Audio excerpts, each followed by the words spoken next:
We spent an hour and we haven't fucking started. Yeah, Jesus Christ. Okay. Greetings, everyone, and welcome to the 215th edition of Cinema Effect. I'm Zach, and I'm joined by Disney's number one shill, Jaden. Howdy. You could have left it out, man. You could have just chose to go a different path, but you chose to antagonize me. Look, I really am a believer that Disney's number one can't go anywhere. You know, it's a foundational root of the show. And I feel like, do you think that they're going to turn down a sponsorship for that nickname? Well, if they hear this discussion, they might. I don't know. I haven't said anything incriminating yet. Let alone, hang on. This is now ignoring the other 200 episodes where I've said it. I'm just worried. I don't know how fragile these companies' egos are. Is the thing. Yeah. I reckon in Disney's number one shill's probably fine. I don't know. I like it because it's kind of ironic. They're kind of like maybe some dumbass there in PR's like, oh, Jaden loves us. Oh, you that's know, funny. Yeah, that's funny. Yeah. We'll fucking send him right to the premiere of Tron Ares or whatever. You know. Bro, if I haven't seen the fucking premiere of Tron Ares, and like if we get an email that's like, oh, we could have invited you to the premiere of Tron Ares, but you know, we heard about this fucking nickname. I will kill you. It's pretty much as simple as that. Right. Okay. Well, I think Disney's number one shill will get you there more than Disney's number one hater did. Personally. But I think like you have other nicknames for me. Why do you need to use either of those? It's iconic. Iconic for fucking who? This show has a this show has a legacy, man. You know, that one that we're building very fast. We're now over 600 subs. You know, people come to us. They respect our opinions. Yeah, I have a sense of humor. I'll get this out of the way now. I have no integrity when it comes to money. I will take any money any day. No integrity at all. I will compromise my beliefs and my fucking values in a second. 100% same. I can't wait for us to review Mufasa: The Lion King, and then before it starts. Oh, that looks fucking awful, man. Before it starts, we have a little disclaimer at the start of the episode, like, this episode is brought to you by... Well, how do they do it? How do the influencers do it these days? Do they kind of do it like... I just skip all that now, fucking, I mean, who cares? Yeah, but they do it like... You know at the start when they have to say, like... They have to, like, acknowledge that it was, like, a sponsored video in some way. But they don't usually just say this video is... Or maybe they do. They just say this video was brought to you by Disney. Yeah, well, Disney. You're like, oh, by the way... thank you to Disney. I want to give a big shout out to today's sponsor, who made this episode possible, Disney. They flew us out to Sydney for Mufasa: The Lion King. I got to meet Barry Jenkins, which was, pretty sick. Yeah, exactly. And because it's a Barry Jenkins joint, I gave it 5 stars. Oh, man. Anyway, one thing I didn't appreciate last week, I did appreciate last week's episode overall, but one thing I didn't appreciate was how you guys were so quick to acknowledge I was gone. You were like, oh, we're without Zach today. And look, like, that's nice. It's nice to be missed and all that. But, like, we don't acknowledge when people aren't here. Well, I just thought it'd be a bit of fun to poke at you as if you're like you're the union buster kind. I thought it'd be. Oh yeah, you did make fun of me. Yeah, that's true. I thought it was like to kind of ham up that angle of you were like too disgusted by the themes to like be here. Yeah, no, that's fair enough. I thought it might play as like a funny joke. It did. No, it did. No, that's fair. That's a fair. That's an important component of what it was. But I don't know. For today and moving forward. I think it's important we continue to not acknowledge when someone's not here. Mm-hmm. All right. Yeah. But if this is like someone's first episode and they're like, wow, I really wish there was a third guy to tie these bits to with a more like kind of sensible personality that could tie these two guys down. Well, I wouldn't know anything about having. I don't know. How do you even add a third person on this software? I don't even know. I won't name the software because then it sounds like it has a limitation. Oh, so now you're scared of the company.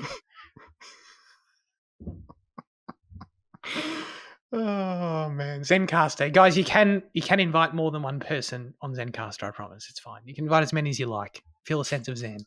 Okay. Anyway, ladies and gentlemen, this is Cinema Effect, the podcast where we review and talk about a different movie every single Monday. You can find us on YouTube, Spotify, and anywhere else you get your podcasts. This week, the movie we're reviewing is Prisoners, which opened in the US on September 20th, 2013. It was directed by, of course, ultra friend of the show, Denis Villeneuve. It is a mystery thriller And the synopsis says, when Keller Dover's daughter and her friend go missing, he takes matters into his own hands as the police pursue multiple leads and the pressure mounts. I like that. Non-spoilery synopsis right there. Very good. Okay. Prisoners. We got to be getting up there with Denise films now on the I show. reckon we are, yeah. I'm not 100% sure. Two Dooms, Blade Runner, Sicario. Yeah. Now this. I think we're just missing Enemy. Oh, On Sunday. Yeah. There's a couple. And Polytechnique, and yeah, there's a couple.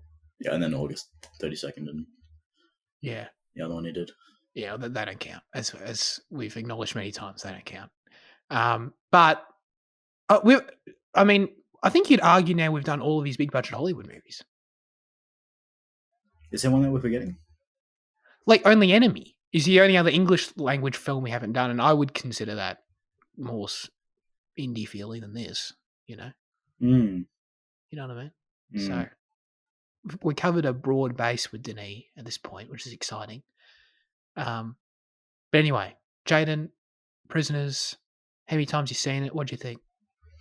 Like 5 times, I think. I think this is my 5th time-ish. So something around that. Wow. This is a movie I dearly love. And I think as a result of that, I'm never going to be able to like appreciate it properly again because nothing's ever going to hit the same again. You know, I think I was feeling this especially as Gyllenhaal was driving to the hospital at the end. I was like, I remember the first time I watched this, just being utterly taken away by it, and this time I'm like, you know, I still love it, but I'm never going to have that same reaction, which frustrates me with, to be honest. Like, you know, so I still love the movie, and I think I've spoken a bit before, maybe on the show, maybe not, but like about how this movie constantly jumps between a 9 and 10. And it's just kind of based on how I react to it. And I think just this time was probably like the least I reacted to it just because of my familiarity. Which is an issue. Yeah. Which is shit. I need to leave this thing for like 15 years alone, you know, and then rediscover it. Yeah, okay. Damn. So wow. We're looking at an 8 maybe today. That sounds it. No, I'll never we'll see. Yeah. When was the last time you watched it? 2021. I think to the day. It was like, isn't that what we're saying? Like when I was looking at my diary entries, it was like 3 years ago to the day. Really? Like from when you viewed it, or what? Like today? From when I watched it, like I think it was August 17th. When like I can find this shit. Oh, that's crazy, dude. Yeah, right. Oh yeah, you did say something like that. Oh my god, that's cool. Yeah, Tuesday, August 17th, 2021. Wow, 3 years. Pretty wacky. That's a decent amount of time, though. And that's what surprised me. I was like, that's a long time. That's usually enough to warrant a rewatch. Yeah, I've definitely rewatched in smaller periods before, but I just know this film too well, I think. Yeah, fair enough. You must have just smashed it a fair bit in the earlier years. Well, yeah, I think I watched it twice in a week when I first watched it. Wow, yeah. And then spread it out like a couple of years between them. Yeah, right. Gotcha. Yeah. Okay. This movie, man. It's been quite a few years since I think it's been 5 years since I've seen it. But I don't know, man. I'm really glad. I still think this movie is just exceptional. I think it's pretty much perfect. Never Let Me Go. Taking away, I know obviously you still love the film, but like taking away the fact I haven't seen it like 5 times like you, I still very much have and can hold on to my appreciation for it in probably an easier way than you can. Most films have their peaks and valleys of engagement. That usually doesn't apply as much to Denis in general, but Prisoners even more so than normal. I feel like for him, it's just, I don't know, not to open a can of worms too early, but I was just watching this the whole time, and the question on my mind was like, is this actually his best film? Ooh. You know, and you know, we can talk about that, but that was, to sort of preface everything, that was the question on my mind throughout as I was just kept watching it, because it's just such good stuff. Yeah, man, it's just fantastic. Anyone who hasn't seen it, it's got to watch this movie. It's pretty much an instant classic in my mind. How immersed were you with the ABC watermark, the iView experience? How did that go? Well, I watched the first 25 minutes on a different service, we'll say, Oh, and okay, so it was all right. fine. Yes. Because I do have the DVD, but it was just a laziness thing where I was like, I can't be bothered. Fuck, putting it in, you know. So like the first 25 minutes was fine, but then the stream fucked up, so I had to go to ABC. And it was fine, you know. It was just like what you can do there. Yeah. I don't really care that much about a little grayscale watermark in the side of the screen. Yeah, no, I didn't either. No. I was actually, I was pretty happy with it. No ads. We were wondering about that. So that was nice. There was the two at the start, wasn't there? Yeah, just advertising other ABC shows, right? Dicks. Yeah. They don't even do that on fucking normal TV, and they shove advertisements on. Yeah. Well, no, they advertise their own shows on normal TV. Yeah, they do. So you just completely lied. But anyway. Yeah. Intentionally so. Felt like attacking another company. Yeah, of course. Anyway, okay, so okay. But how much? So you remembered quite a bit of this movie. I think almost everything. Yeah. Okay. All right. Gotcha. Yeah. I mean, if you've seen it that many times, it makes sense. Yeah. The most beneficial thing for me this time, like the most, was understanding David Dastmalchian's character a little bit more. That's like. Sorry, is that Polka Dot Man? Yes. Thank you. Yes. Yeah. Yeah, like understanding his character and a little bit of what he did and why he did it, I guess, is what I got out of it, because I never really put too much thought into that before, or the thought I did put into it was very wrong. So that was kind of the most I got out of it this time. Yeah, gotcha. Okay, for me it was like I remembered the broad strokes in terms of like obviously I remember the daughters were alive at the end and stuff, and I remembered that it was the old lady, like the aunt of Paul Dano. I remember that, but I didn't really remember. So as we get going and we start introducing, like I basically completely forgot about David's character, Polka Dot Man's character, and I completely forgot about all these other sort of threads that they introduce, that are sort of. They end up all being connected, but it's sort of I don't know if red herring is the right word, but they sort of take you in a few different directions and take Jake's character in a few different directions in investigating, in terms of like the priest and the body down in the basement. No recollection of that whatsoever. No recollection really of Polka Dot Man. The other then the bloody when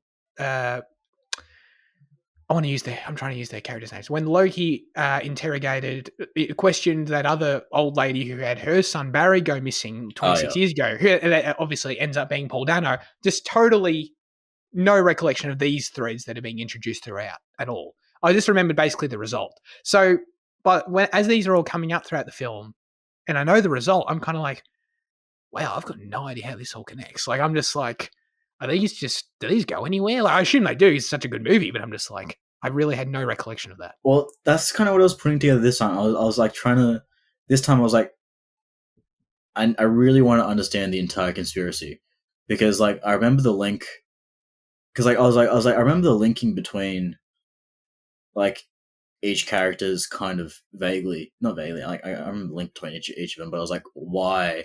I was trying to think like why was the guy in the priest basement? I was like, why would he go there? You know, I was like, but then it's obviously very obviously spelled out. But then she reiterates at the end about, you know, the war against God. I was like, it's all about. Dude, that's such a crazy line. That's such a crazy line, man. Stealing children is the war we wage with God. It's like, fuck. That's crazy. Oh my God. Yeah, okay. So like her argument was that they do it to like basically provoke people like Kaladova to like test them, right? Yeah. Well, because that was an interesting thing as well. I was like, because like the film starts with the Lord's Prayer, and like I'd always wondered why, and then like, and I don't think I ever realized how religious this film was until this one either. Because like Dover prays quite a bit. Obviously, there's a priest, and obviously there's the war against God. And I guess like in her defeat is kind of the reassertion that, you know, God is powerful or whatever. So it just surprised me like how linked it was to religion. Um, 100%. yeah. 100%. Also the same. The fusion of it's funny how it is this fusion of religion with like Denis' usual. I mean, you bring it up all the time with Denis films. The cycle of violence is a recurring theme that he plays with. I feel like would you say this film is that? I think this film is definitely that, right? But then Yeah. this religious element, as sort of a take on it, I suppose, as well is interesting. Mm. Um, yeah, it's funny you brought up Dover and his prayers and stuff. I was opening with the Lord's Prayer was noteworthy for me as well, and just that first, I think the first 10 or 15 minutes just with the family is really well done.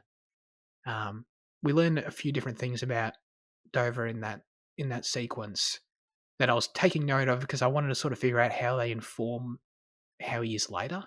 Mm. For example, obviously the prayer, the hunt, the hunting, um, the conversations he has with his son, are interesting. Right out of the gate, and then as we learn later on, his own father having committed suicide. Like as with all these different elements, I don't know. I'm just wondering, like, did you take anything away about how these different elements?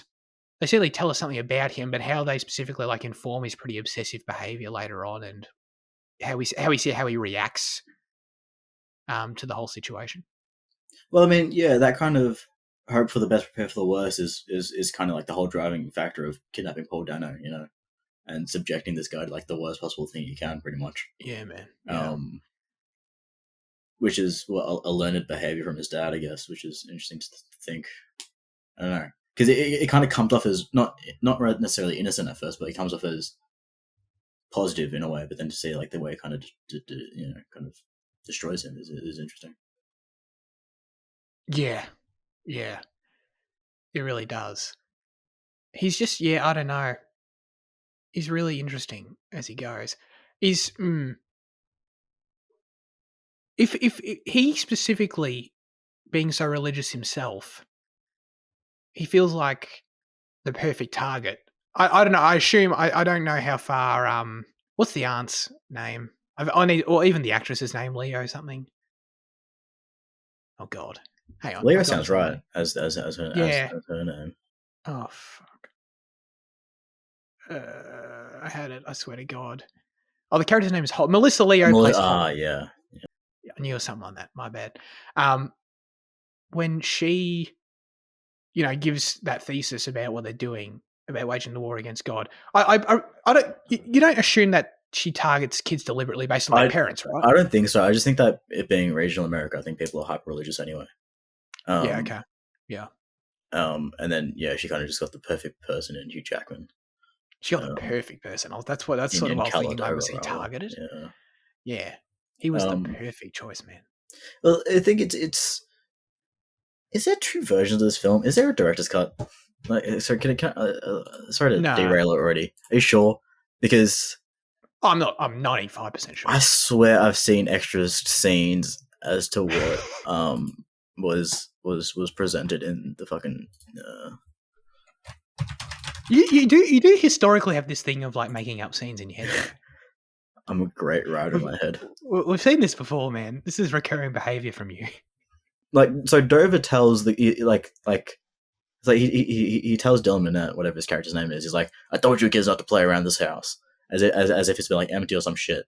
Mm. And then I swear he gets taken through the empty house later on. No, I don't think that house has any significance. Well, the thing, like, I'm not sure if it has significance, but like, I just swear like that's an example of like an extra scene. And also, like, the runtime here says 2 hours 33. The runtime on ABC was 2 hours 26. So that's 5 minutes fucking gone. So like, yeah, it's a conspiracy. Is there a chance the ABC version was cut or censored? Was there something in that scene they would censor? That's weird. I mean, the movie didn't feel like it was lacking for horrifying stuff as it was. No, yeah, and like ABC making cuts doesn't really make sense. No, I agree. They're the ones that are famously on the show this year. They showed the underage nudity in Walkabout. What? So I didn't listen to that episode. Yeah. Huge fan. Yeah, so like I don't think they'd have a problem with anything like that. So okay, sorry, going going back to the bloody going back to the different threads and shit of the mystery.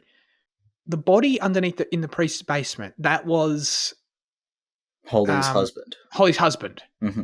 Yes. Okay. So that's the thing. I think this is. I think similar to you. I don't think all of this fully connected for me last time. Like it is one.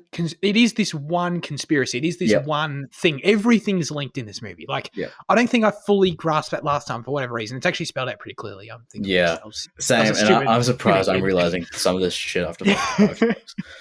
Like, yeah. Exactly. So it literally is. Everything ties back to, because I guess as it was going, again, not remembering any of this, I was kind of like, God, a lot of people go missing in this town. I was kind of like, why did this kid go missing 26 years ago? And then someone was taken now. And then like, dude, 3 people go missing throughout the duration of this movie, which takes place over a week. So it's like, we have fucking, obviously the girls go missing. Then Paul Dano goes missing. And then Keller goes missing. And it's like, and would everyone in this town not just be like, this is the weirdest shit ever. Like, what the hell? And then all these other cases of kids going missing. Obviously, we had David's character. Like, we revealed he was taken as a kid too. And as this stuff's coming up, I'm just like, this is almost like to the point of unbelievable. But then it all makes sense. It's literally all the same perpetrators every time. The only question it sort of raises is that it's surprising that it took them, considering they had, David escapes, they had some escapees and stuff, like, it's surprising it took them this long to be found out, I guess, or to be exposed. Like, I guess, I mean, they did seem pretty efficient at what they would do at their little operation. Holly did. But I don't know. I feel like there's a bit of luck involved there, maybe. They pulled through. The fact they were able to brainwash Paul Dano to the extent where, like, he just thought he was their kid, basically. I think they just beat the shit out of him. Isn't that what it would be? Yeah, that's pretty messed up. Yeah. So it's the idea that they just beat the shit out of all their kids enough to where they don't have to worry about it anymore. Well, so I assume a lot of them died, but then, like, I guess. Yeah, because you assume there's. I mean, I don't assume they do this every week, but at the same time, you'd think there's some more. Yeah, she talks about having to slow down after the husband walked out. So, like, yeah, I don't know, maybe like 2 a year, and then before that, maybe there was like 3 or 4. Yeah, right. This would still, of course, statistically make, like, by far the most missing persons. Yeah, by far the most missing persons in an American town, like, per capita. Yeah, maybe it has to be like 1 every 2 years versus like 1 a year with the husband. Right. Exactly. Yeah, cool. No, that's cool. We was talking about Kaladova already a little bit. What I feel like is. Do you think he's the most complex character in the movie? I think Hugh's performance is outstanding. I think it's the worst one in the movie. Worst performance? Yeah. I don't know about worst, but I just think it's the one that's the most at ends with everyone else. I just think like it's so. I think everyone else is like a lot more subtle in their like frustrations or in like in their deliveries, whereas he's like so like I don't know. I mean, he emotes the most, sure. Yeah, I know, and like I don't know if it's like a consequence of like writing, but like it just feels like such a like escalation so quickly for no reason that it feels like it's like it never really feels out of character, but like it just feels like his direction was a bit different to everyone else's in that he is. I don't know. I just thought if any of the performance I was to take issue with, it'd be his as feeling a little bit out of place. Really? Yeah. I mean, I get what you mean in that it does feel like on a slightly different wavelength to the others. Yeah. But I think so wavelength's probably the wrong term because that makes it then sound like he's not in the same movie. I don't feel that at all. He behaves differently for sure. Yeah. He reacts differently. I still feel like there's a way that you play the same character with the same reactions, but just a little bit less ragey. I don't know. Yeah. Okay. Yeah. But I mean, like the amount of times that bloody Loki has to tell him to calm down, that whole dynamic of like him losing his mind, thinking thinking Loki's doing, bad at his job, wasting time. That's sort of what it is. That's the frustration. He's so obsessed. Yeah, but it's from the start. He's hearing how he can say things. It's from the first moment where he starts like, shouting at him, Like Yeah. it's out the doors, you know. Yeah, it is. It is. Have you always felt this way? Or is this more of a this time observation?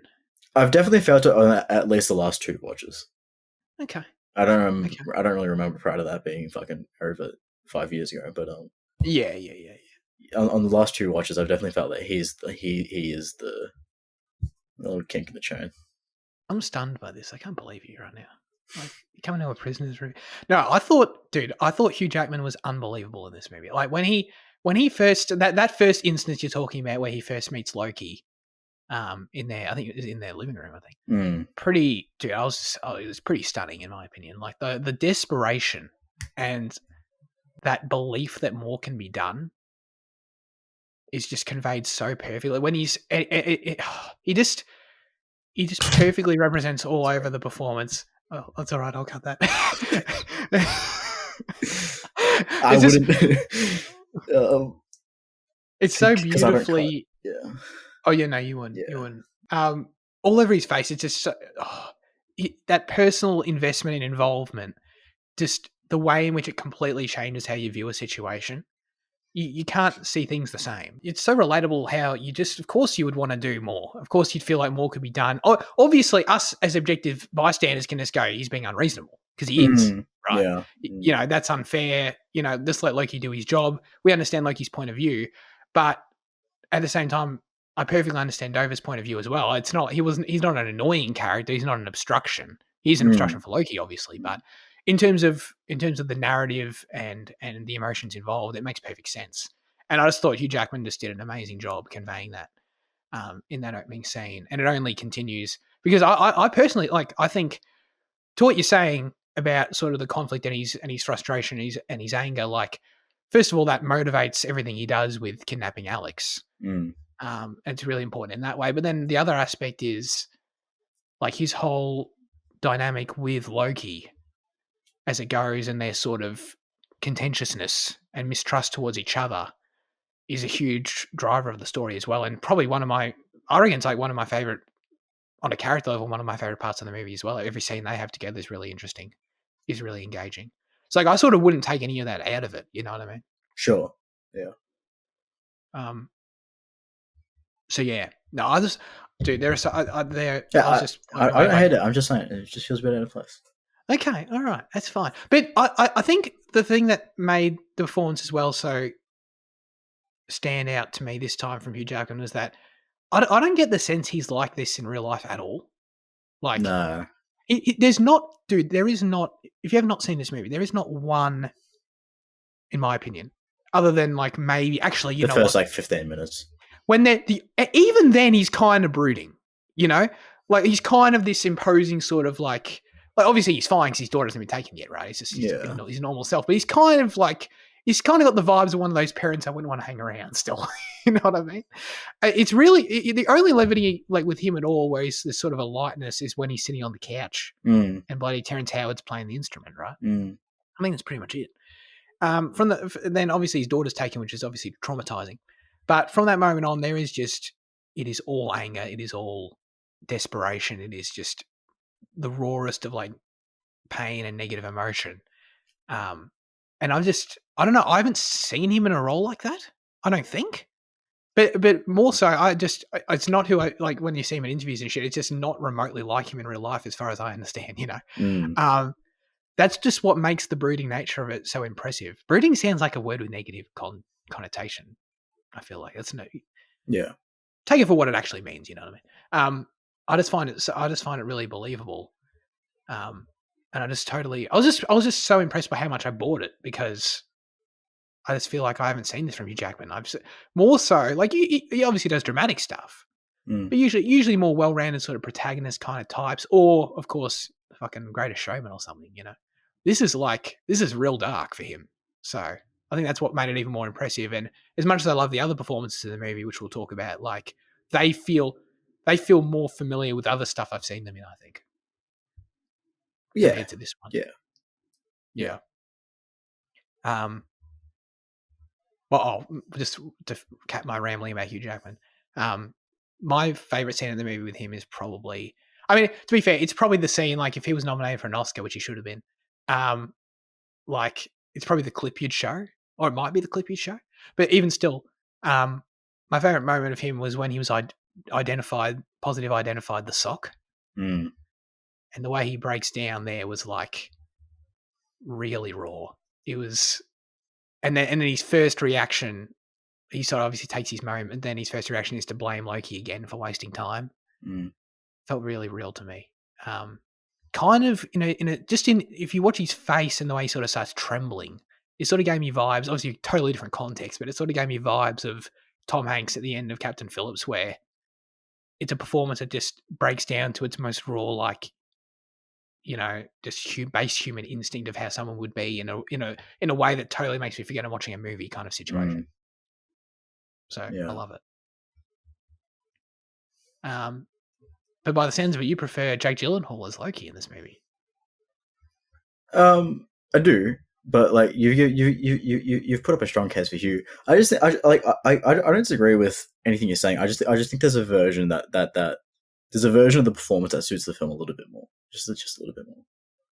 That's what, a little bit dialed back in the anger, or like, yeah, I don't know, because like you kind of need the anger to carry through on like the whole fucking torture of Alex. Right, for sure. I don't know. I think maybe it's the frustrations with Loki that gets me, especially because he himself becomes the nuisance that he's accusing Loki of. I feel like there's a better way to play it. Had it not been because he starts to become part of the conspiracy in like drawing it out, right? In doing it, like, so had it not been such a like a rage and like kind of based thing, had it been a little bit more thought out in some of those conflicts, I think I would appreciate it more. Okay, so he's still desperate, but he's like doing what he has to do. I mean, he's still doing what he has to do, but yeah, I get what you mean. A little bit less rageful. Yeah. But then, at the same time, like I don't really take an issue with like it's just it's one. Yeah. No, I understand. You're pointing out the hypocrisy of him obstructing Loki when he accuses Loki of wasting time and stuff like that. That's totally true. That's sort of I think that's interesting though. That's sort of like the perfect example of like him. He's put himself in this situation. Obviously, I'm sure he prays and stuff. He feels bad on some level for what he's doing to Alex. Yeah, right. I think that comes across in like, I think like it's like some of the best scenes with him is like in one of those last scenes that he has with Alex is like when he's in that kind of just desperate, like just quiet asking again, when he's just asking him through the shower, yeah. Yeah, man. The whole everything with him having kidnapped Alex and building that full-on torture chamber. Like when he just comes in and he like gives Viola Davis the tour of like of his torture device that he's built. He's like, and as you can see, I've turned the water on, so it does this. And it's like, what? That's fucking crazy, dude. Yeah, it's pretty confronting stuff. I can imagine it was pretty confronting for Viola's character was Nancy, I think. Yeah. I'm gonna go with that. I think I'm right. Cool. I can't imagine how confronting that must have been for her. It's really, the film does such a great job of just of making us just feel so uneasy about this whole Alex kidnapping situation. It's meant to be incredibly disturbing, and it really is. Obviously, we understand over. I think that the film just has this. Well, sort of already touched on it, but the film balances this so well, where we perfectly understand over, but we are still so uncomfortable with what he's doing. It never leans too much one way or the other. Where I'm like, I want Dover to stop, but throughout most of the film, like he still could be right. Yeah. So it's not like it's not one way or the other where it's like too much of like this is fucking unreasonable, or it's the opposite of like, yeah, fucking get him. Like you don't want to with the amount of violence that's displayed. Like I don't think anyone could really feel that way. So yeah, it was really uncomfortable. That shot, when Viola Davis walks in and it's just pulled down, it would like just when he has the white bag over his face with the blood coming through it. Obviously, then it takes off he gets more graphic, obviously, because we actually see him. But just that visual of like just imagining what must that guy look like underneath, just in that first instant, is really confronting, and just realizing, that Dover is capable of hurting someone like that. And again, goes back to like why he was the perfect candidate for his daughter to be kidnapped, because ultimately, the test that Melissa Leo is trying to pull here was totally successful, because she was able to make this dude do this stuff, through her actions. It was pretty fucking messed up for sure. But like, come on, like taking Alex prisoner is. Oh. Said the title. Is that what you said? Yeah. Is that why you did that? Yeah. Yeah, cool. It's such a bad idea, right? In terms of like, who else? I mean, like, I know Loki literally points this out, but it's like, who else was going to have done that? They had a confrontation out at the front of the police office. Well, I think station. Isn't the idea that he's run away, not that he's been taken? Right. Yeah, even still, yeah. Yeah. It's a pretty dodgy look, But the other aspect of them striking this balance so well in this conflict is the fact that, well, the scene where Dover takes Alex, when Alex starts walking the dog outside. Dude, when he fucking, you know what I'm talking about. What chokes the dog out? When he hangs that dog up by the collar. Oh, that might be the most shocking scene in the movie, actually. Like on just a, like how sudden it is. Just like. But yeah, it's an important scene in justifying Dover's kind of motives, because you as the audience needs to still think that it could be this guy. Yeah, that's exactly what I was going to say. And the other aspect is, of course, how he starts humming the song that the girls sing. You mean the song that I also sung in my childhood? Yeah, true. And the song that's that every fair. other child has sung at some point in their life. I think that's intentional, though, in the sense that, like, again, striking this balance of like, you can make that counter argument too, but you can also you perfectly understand why Dover would see the fucking dog thing and then hear that and be like, "We got him. I need to do this right now." The police, like, you get right into his head that way of like, "Oh, the police fucking clearly," But then the counter argument is, "Yeah, dude, everyone's saying that song. Come on." Yeah. I think these are all very carefully selected points to make the emotions complex and the who you're rooting for and all that stuff pretty messy as it goes. And I think all of this stuff that I'm talking about right now that we're talking about is sort of another big aspect of what just makes this movie so good, is that it's, to me at least, it's not just about like the mystery, which is already really cool by itself, like more through Loki's point of view and what he's doing. The mystery is cool. Everyone's down for a cool thriller.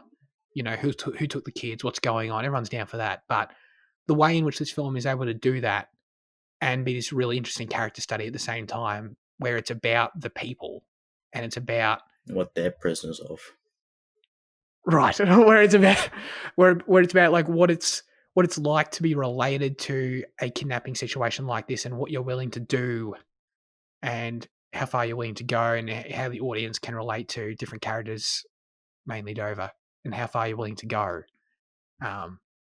It's the way it's able to do those two things simultaneously, just like perfectly seamlessly, is what makes the story so compelling, in my opinion. Because if it was just the killer mystery thriller, like, I'd be down any day of the week, obviously. But this film there's more to it than that, for sure.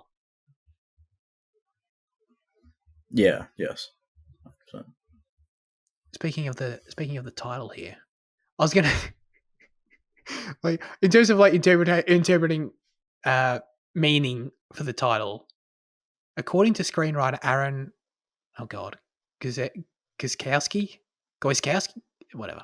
Aaron, Detective Loki grew up in a boys' home and didn't really have a family. He mentions that when he's talking to the priest. He's a prisoner of his own past with his own demons. So Jan, Loki is a prisoner. You've already, I think you just earlier made the point that Dover is a prisoner. Yes. Of his own. So who else is a prisoner in this movie, Jaden? Well, I think Loki's also a prisoner of his current kind of status, as like he's made a prisoner from the very beginning by his whole like he's never not solved a case thing, so he gets trapped in this, he becomes a prisoner within this case as well, Right. I don't know who else is a prisoner. I guess everyone is like isn't I guess like wouldn't that be like We're all prisoners, Jaden. yeah. Mm, We're all prisoners to our own realities, yes. as it Yeah. were.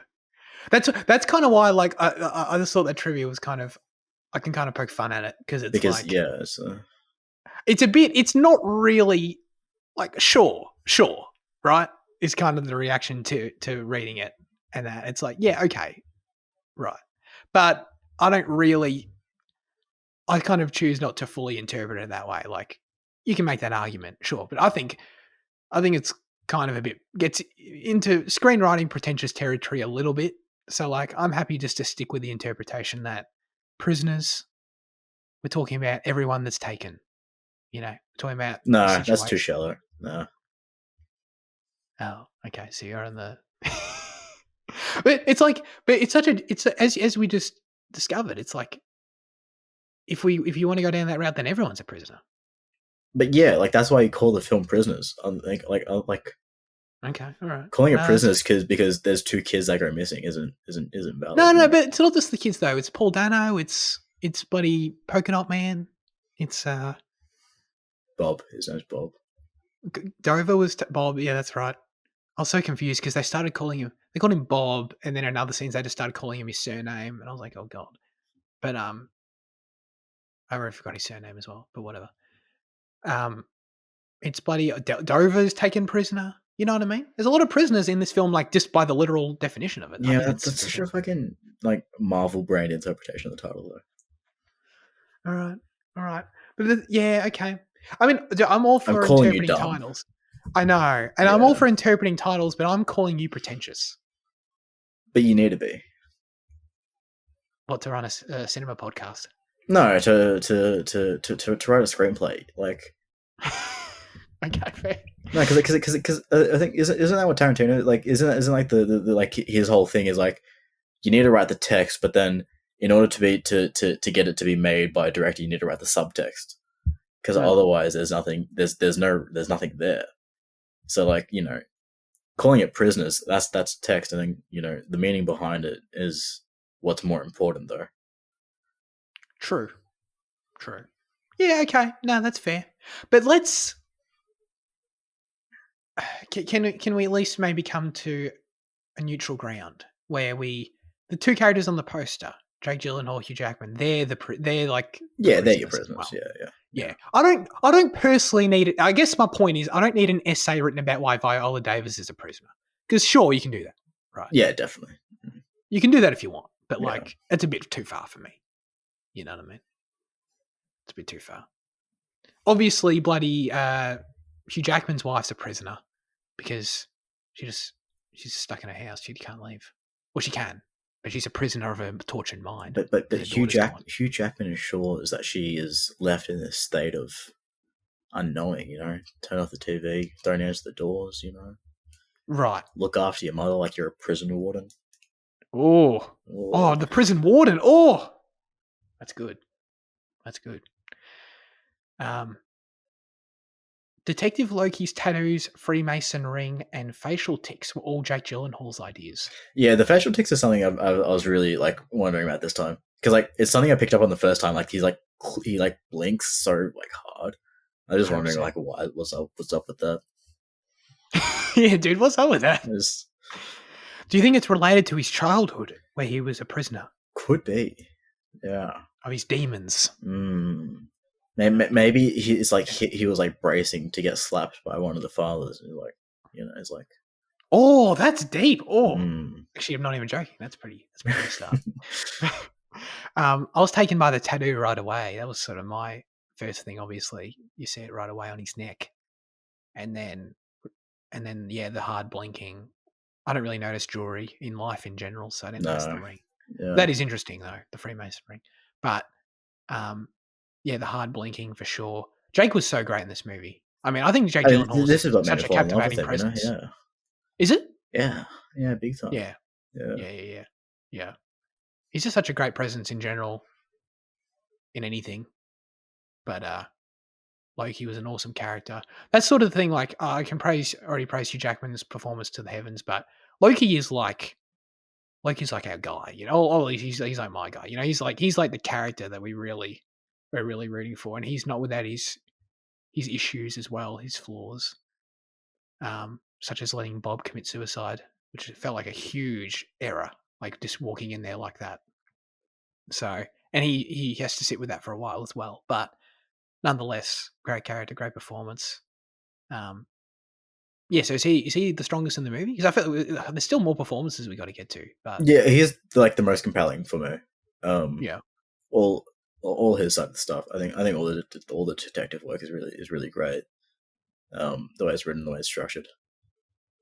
yeah, And it was written in a time before clearing your desk and slamming your keyboard was like basic and cringe, you know.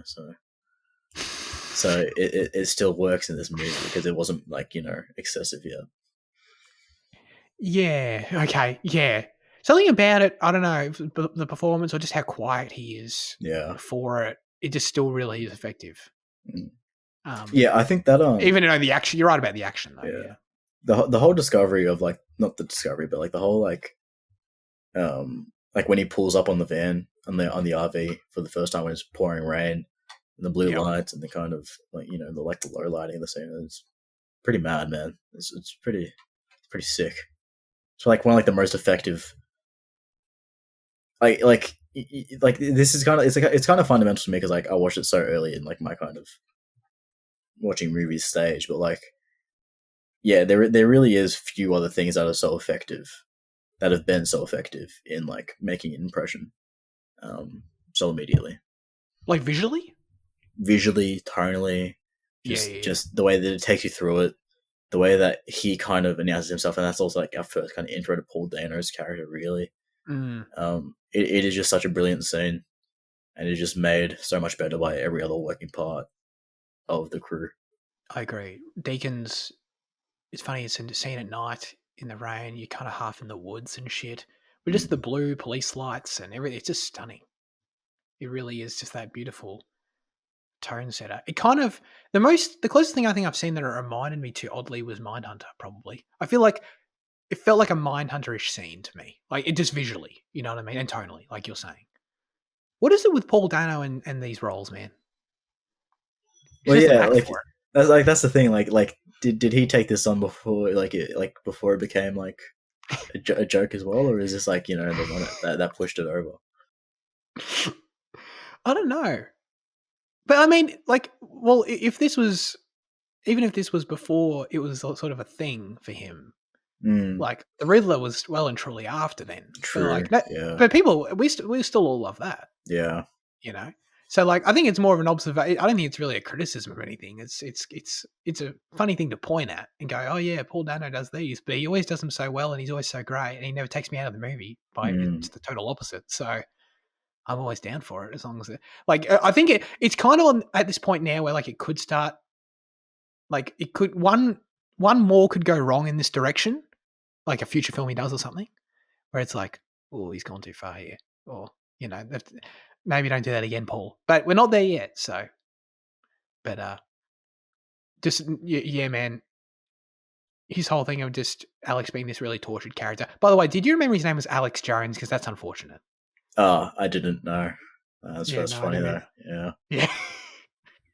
So I just had to say that. But anyway, yeah, it's really sad. Obviously, his whole thing being this abducted kid, the kid that went, you know, we met his mum, and we didn't realize, you know, that this Barry kid 26 years ago. It's pretty sad. And then, you know, and then it just adds this whole thing when you're like, you think it's him, you think it's not. When you're in Dover's perspective, like we were talking about earlier, but it's such a strong performance because it has this quality where, like, as you're watching it, you're not sure. He has kind of serial killer Paul Dano vibes because it's Paul Dano, but then when you get the result and then you look back at the end, you just feel so terrible because it's just like this. It's just like this kid that just needed help. He needs to go to like, I don't know. He needs to go to a home. He's like foster care. He needs something, anything, you know. And we just spent the whole movie literally torturing him to the worst degree. It's just one of those things where it's like able to shift from dodginess to sympathy so quickly when you learn what it's actually about. I Mm. guess. Yeah, he So he doesn't did help great. he doesn't really help himself though. Let's be honest. Well, he can't. The poor kid. Well, he says he says to Hugh Jackman's face, "They didn't scream until I left them." So I mean, like what's up with that, man? Well, but that's all. You assume that's all because he does know where they are. He does know where they are. Yeah. Yeah. So like he's making. I mean, okay. If he were more, they say he has the intellect, the IQ, the IQ of a 10-year-old. It's just a kind way of saying that he has. Yeah. I'd have to push back on the 10-year-old. I feel like a 10-year-old could do better than he does, actually. Yeah, that's what I'm saying. Yeah.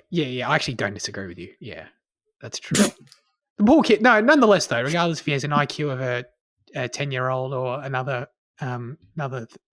comparison, whatever it is, still feel sorry for him for sure. Oh man.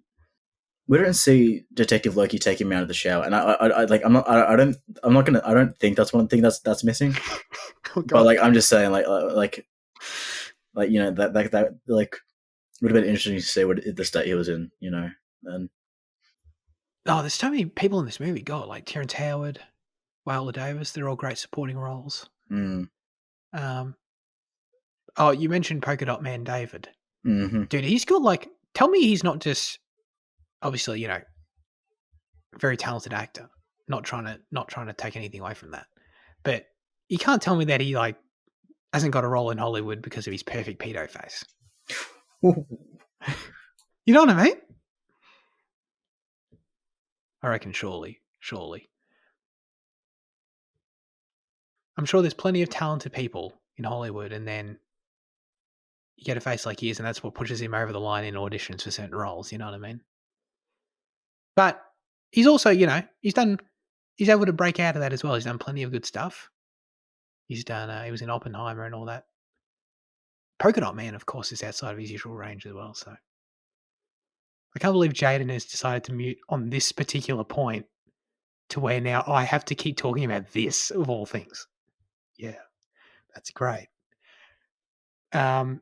Speaking of other actors with pedo faces.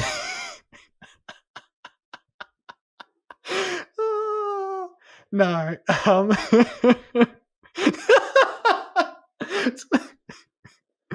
Oh man. I'm keen for this pedo face discussion. Of all things to leave me hanging on, man. Oh my god. Speaking. Wait. The thing we were talking Speaking about before of pedo that was faces. no. The thing we're talking about fucking the cinematography. Roger Deakins. Roger hasn't tried to film in a while. Really? No, didn't he just do that Empire of Light one? Yeah, but that was 2 years ago. Oh yeah, that was his last one. Yeah. Yeah, what's he up to? He's just doing his podcast. That's disappointing, mate. Get back out there. Mm. Isn't he 80 years old? Yeah, it's still at time.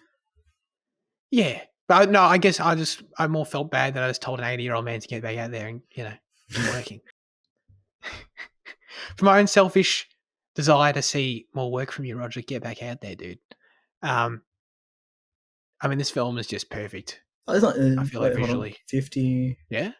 70, 74. Isn't that 75? Most people are well and truly retired. Yeah. But, Rog, keep shooting, mate. Keep shooting. Did you have a particular favourite shot in the movie outside of, I know you mentioned the initial caravan stuff. I love some of the neighborhood shots and one of the establishing shots later on, where it's kind of the road that kind of winds through it. It's just a bunch of boring ass fucking houses, kind of littering the kind of landscape. I don't know. I think I think it's an important one that kind of sets sets up the area, but then also sets because I think that's one of the coldest shots in the film, as well as being because it's just so bland and so suburban America. But then it is also one that I've had it as my background on my PC for before. It is just one that I also love to look at as well, just as I don't know, as something that's been yeah. I get what you mean. They established the setting really well in terms of when later, obviously when Loki starts chasing David at the prayer vigil and they go into the backyard and stuff, and then also later when David infiltrates the homes and steals the clothing. and when he's sort of lurking behind, like he jumps the fence at the Dover's house and stuff. Like I don't know, the way they establish the place of like it just feeling kind of shady, and it just I don't know. It sort of makes the town sort of feel like this. What's the right word? It sort of makes it feel like this. Not like obviously not a battleground, but like that's not right at all. It makes it. I don't know. It makes it feel like this. I can understand that though, almost. Yeah. Yeah.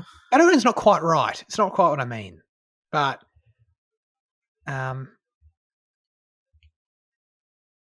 feels like an XCOM map. Yeah, right. But you know what I mean? In terms of we're seeing this horrible stuff take place here, we understand there's a lot of tension in the situation. We don't know where the kids are. The place feels cold. It feels sort of run down. It feels sort of like anyone can sort of infiltrate anyone's house at anyone. Like it feels unsafe. It makes the whole neighborhood feel like this just, I guess, yeah, just unsafe. And I'm not, there's something better here for sure that I'm not doing justice to. I can't remember. Just is it a period piece or is it set in 2013? It's 2013, right? Is it? I think so. Oh, actually, this is interesting. Well, yeah, some of the news coverage is pretty. Yeah, no, the news coverage is 2013 stuff. For is sure. It? Because some of the TVs are like there's just a few too many fatback TVs, and also the phones they use in this film. I was just trying to think. It was like, is it a couple of years prior? Possibly. Yeah. I think the earliest you could argue is like early 2000s. I think that's you can't. I don't yeah, think that'd be about what I was thinking. Okay. Yeah. No, I could see that. I think that's consistent with the news coverage and the phone. No one had a smartphone. Yeah, that's true. Yeah. I don't think so, right? I don't think so. I don't think so. Yeah, like Jake had the little Nokia thing going on. Yeah. I reckon. You know what? I think you're right. I've never thought about that. I reckon you're right. Yeah, that's cool. I had some really interesting trivia here. Did you know this, Jaden? Probably. So I was looking through the trivia. You probably did, but it's cool.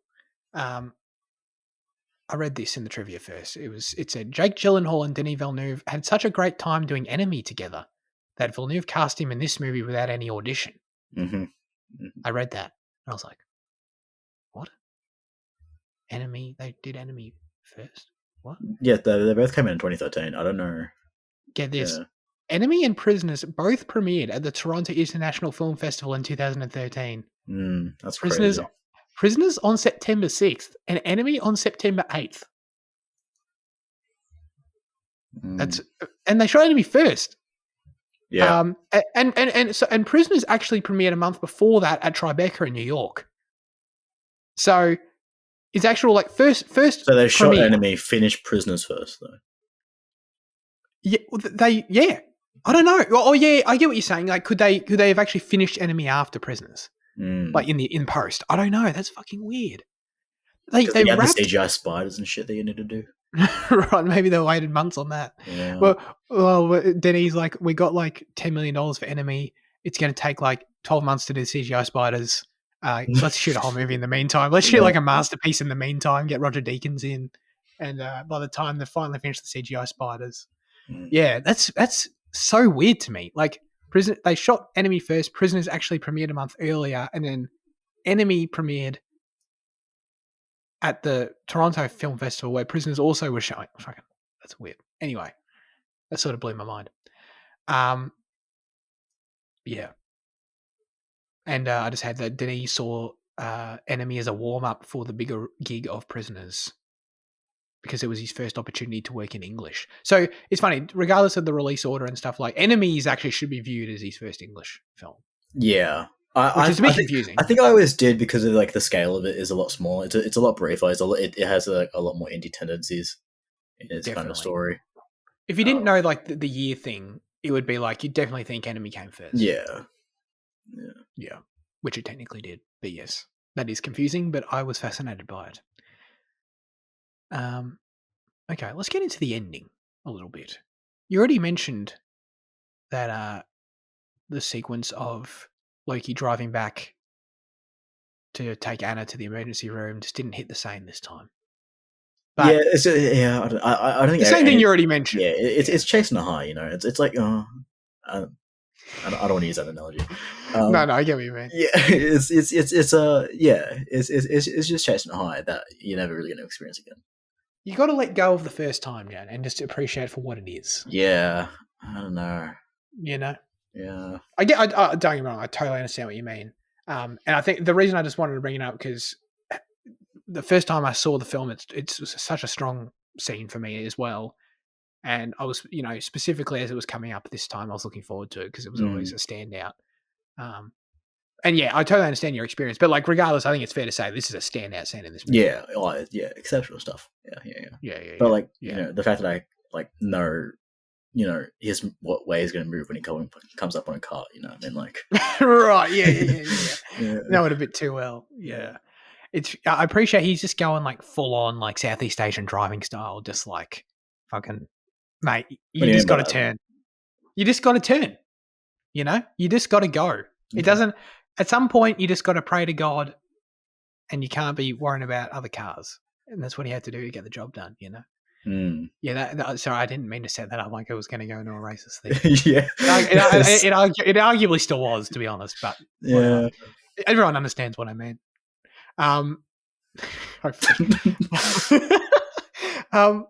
So was Jake? So he was shot. It wasn't like his eye was like shot. yeah, but like around the orbital bone somewhere, like up on his eyebrow or something. Yeah, so something out there. Yeah, that's pretty. Which doesn't really make sense to me, considering like it was like face on, unless like he kind of like turned, it's like a Trump thing. Yeah. Man. Yeah. Okay. Was Detective Loki actually shot, or was it a conspiracy to make Holly look worse? Wow, I think there's a compelling case for the latter, as always. It's funny. This ending sequence is so awesome. I love the reveal. Melissa Leo is great. And you only realize she's great when, like, Dover comes back the second time and it's like she's her true self. Because then you realize, because she was so different the previous times. But not like cartoonishly so. It wasn't like Palpatine stuff. It wasn't like she fucking went Darth Sidious. But it was like she was still very different in a believable way, in a way that someone like that would put on a performance kind of thing as like a grandma would or something. So no, she was fantastic. All that was great. By the time like we get to Loki's resolution, we're sitting there in the hospital bed and. I just want to know it's kind of a quiet scene. It's kind of a low key scene, but I want to know if you had any thoughts about it because it sort of stuck with me this time. This scene where like, the mum wheels, I feel bad for calling her the mum, but wheels Anna in to, thank Loki, and Anna's sort of staring blankly and Loki sort of just seems totally unsatisfied. Like what that left you with, like how did you feel about what that scene was as an ending for Loki as a character? Well, so he keeps his 100% case thing, so like that's satisfying for him, I'm sure. But then like, it's in a very massive way, and obviously Dover's still missing, and there's a lot of harm that occurred on the way that I'm sure he's really not used to. I don't know. Like, I think it's a fine ending for him. I think the fact that we see him in the next scene again, like straight out on the job straight away, is an interesting thing. Yeah, I think it's an important one. I don't know. I think it's more important probably for Anna, maybe, than it is for Loki. Yeah. But what did you like? Her just sort of being blank. I assumed she's just sort of. I think still recovering, drugged or traumatized or whatever. Yeah, that's pretty. But just something about her being wheeled in, and she just wants to come and thank her hero, and her just being like, I'm sure if she was well, she would say she'd be happy to thank him. I'll be like, sure. But something about it and like the timing of it and Loki's demeanor feeling really consistent with his character of like, you solved the case, you did the thing, that's great. But like you said, he just goes back to work. This wasn't some like life-changing case for him. It never felt like that, Yeah. Even I'm sure it was a standout, like getting shot in the eye and stuff, but nonetheless, it sort of just, it feels like he did it. There's not a lot of satisfaction taken in that. and then sort of and then the person you rescued being wheeled in and being blank is sort of reflective of that, I suppose, thematically. And just being Just worried like, about like, yeah, where is she going to end up? Is she going to be another Bob, another Alex? right, yeah, yeah, like exactly. That's a great point. It's like, yeah, there's link. This isn't 100% happy. I mean, we're all glad, but yeah, it's not like I've had some sort of amazing arc where now I'm gonna like leave my job, or like, hey, he should leave his job considering his really hostile, toxic relationship with his boss. To be honest, but yeah, there's no real happy ending here. It feels like for anyone, like you said, like Anna still now is probably going to be traumatized for life or some shit. I think his happier ending is hearing the whistle at the end. Yeah. What do you mean? I mean, like, because like that's what gets you more satisfaction out of the case, isn't it? Like finally being able to wrap it up and like find Dover, because like with Dover still missing, it's really not wrapped up. Yeah. Yeah. True. So like I think his happier ending is not necessarily with Anna, but with that whistle. Yeah. Yeah. That whistle is such a great ending, man. I would love to have seen that in the theater. I feel like a communal experience of that and like the sound. I mean, it's still effective anyway, but like the sound, I feel like that would just really land in the theater. I feel like of like, is he really hearing that or not? It's really genius. And the thing with that is that you imagine that obviously the ending is that obviously Dover's rescued. I don't think there's any. I don't think you can. Yeah, I don't think there's doubt around that. No. No. I don't think you can interpret the ending and go like, oh, maybe he just still walked away after that. Like, no. Yeah, the ending is obviously that Dover's found. Yeah. But you imagine he still goes to prison and stuff. Like, it's not like it leaves you on this satisfying note of discovery for him, but still, there's not all happiness to go around, I guess. Yeah, Dover gets like 5 years minimum. Yeah. You reckon? Yeah. Yeah, for the abduction and torture. Yeah. Yeah, but then with a a good character, good behavior, and if you get like an understanding judge, you can get it pretty easily. Yeah. Yeah. So I guess he has to serve that, and then I know it's sort of interesting to like think about like for how tortured he is of a character, like where that takes him. If that's a good thing, like how he'd react to that, if that's a good thing or not. That's kind of complicated. Like, would he enjoy? I guess would he enjoy repenting? Well, not, enjoy is the weird word, but like, would ultimately he value? Yeah, exactly. Repenting for what he's done. Would he be reflective of real? How terrible of a mistake he'd made, and he'd play guilty and all that kind of shit. Like, that's sort of interesting to think about. I feel like he would, but just based on how religious he is. But he is a complex character. Depends on what type of Christian he is. If he's Catholic, he'll love the guilt. If he's not, sure. Quickly tying this back to Denis' cycle of violence, the ending has to be that the cycle is broken, right? In this film, it's such. If you want to look at it this way, I just thought that was interesting because it's like the opposite ending of Sicario. If you want to look at it that way, I think you can, because Dover being rescued is the last loose end. This whole conspiracy of abductions is wiped out after that, as presented in the film. And I feel like, therefore, like very literally, the cycle is broken. And that's just an interesting like note to leave it on, of like, you'd imagine this community is a lot safer. There is a larger, I'm sure shit still happens there, but this cloud hanging over it has evaporated. I don't ever want to see a Prisoners 2, but I think that there's room for, there is room to kind of enlarge in the conspiracy, because like with Melissa Leo and her husband, with their like war against God as being part of a larger group, So in terms of like the cycle of violence being broken, I mean, like, I think there's room for like ways to make it not be. But I think like this. Narratively, I totally agree. Yeah, you can imagine them being part of some like network or whatever. But just within the context of the film, though, like, do you agree that is what this film is ultimately within Denis' filmography, especially comparing to Sicario, it feels like Well, totally comparing the to Sicario, comparing to Ensemble. on Sunday, right? Yeah, Yeah. I think that's interesting. I don't know. I think there's something to that. Well, I mean, Polytechnic breaks it as well. I mean, not that Polytechnic's really a circle as much as it is like a direct act, and then. Well, right. I guess it kind of is still a breaking of it because she says that. Well, have you seen Polytechnic? I actually don't know. No, I know it's about school shooting. Oh, okay, yeah, but her little monologue at the end kind of breaks it when she rejects a certain ideal. Okay. Yeah. Okay. Interesting. I feel like maybe it's going to take more films from Denis. I feel like it's going to be really interesting to look back. It still is because we're doing it right now, but it's going to be interesting to look back at his whole filmography and sort of. I think there might be at the risk of overanalyzing, there might end up being like this sort of larger tapestry of like certain films where he breaks the cycle or he reinforces the cycle and like the time what those specific films are about and how that informs the final verdict of, you know what I mean? Dune's reinforcing it at the moment. 100%. 100% it is. Yeah.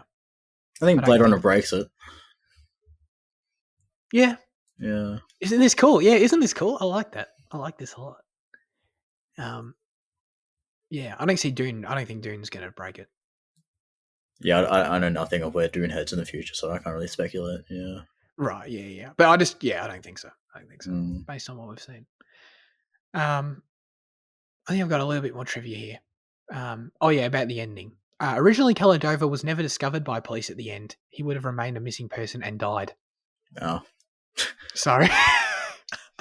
So someone made okay. I don't know if Zarin the screenwriter, but like that would not have broken the cycle. So that would have been the opposite of what we've been talking about. That's interesting.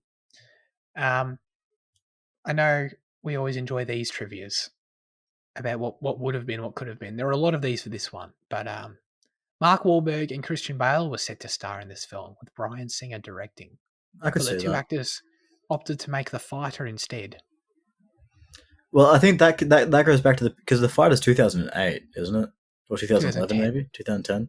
I think that goes back to it being a period piece and just being a product of when it was written, which would have been mid-2000s. Yeah, it was written. Yeah, that's right.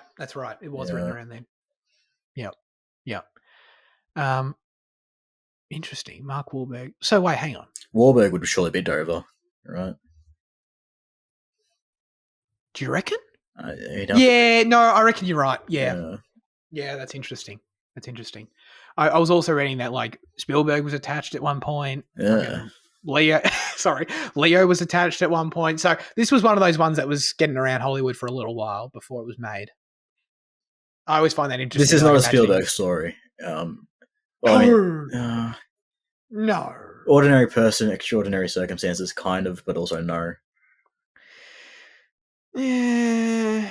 Actually, you know what? I shouldn't sound so definitive in what I just said because, like, Spielberg does have a lot of range in his stories, in scale and subject matter and everything he does. But but you can't imagine this, like the way Denis does it anyway. It would feel like a totally different movie. I think. Yeah, big time. Yeah. It would not have the same atmosphere and brood. They always Singer on it. Yeah. Yeah, Singer's interesting. Yeah, I don't know. I just love how it went with Denis. I don't think there's a single bloody blue sky in this movie, by the way. No, it's only ever fucking grey or black. Yeah.